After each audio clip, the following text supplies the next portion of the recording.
जय श्री कृष्ण। राधे राधे। श्री हरिदास माघ मास मातम्य का 15वां अध्याय।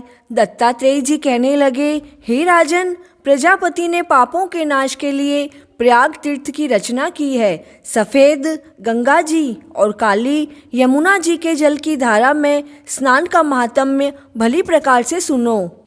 जो इस संगम में माघ मास में स्नान करता है वह गर्भ योनि में कभी नहीं आता।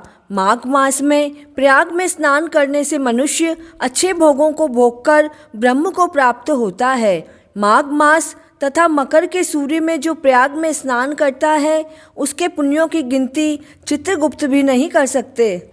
100 वर्ष तक निराहार रहकर जो पुण्य प्राप्त होता है वही फल माघ मास में स्नान करने से होता है।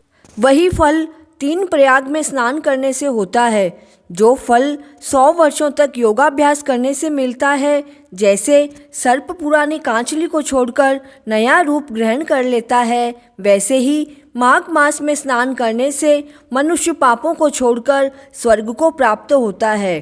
परंतु गंगा यमुना के संगम में स्नान करने से हजारों गुना फल मिलता है।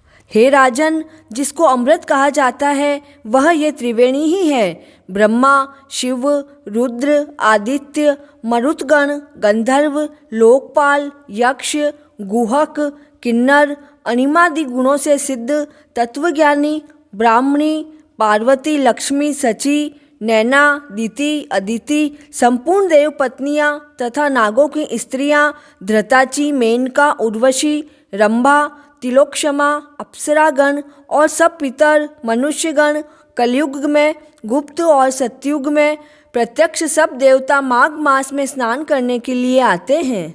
इन दिनों माघ मास में प्रयाग में स्नान करने से जो फल मिलता है वह ईश्वर ही कह सकता है।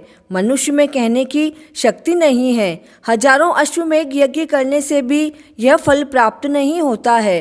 पूर्व समय में कांचनमाली ने इस स्नान का फल राक्षस को दे दिया और इससे वह पापी मुक्त हो गया। 15वां अध्याय पूर्ण हुआ। जय श्री कृष्ण।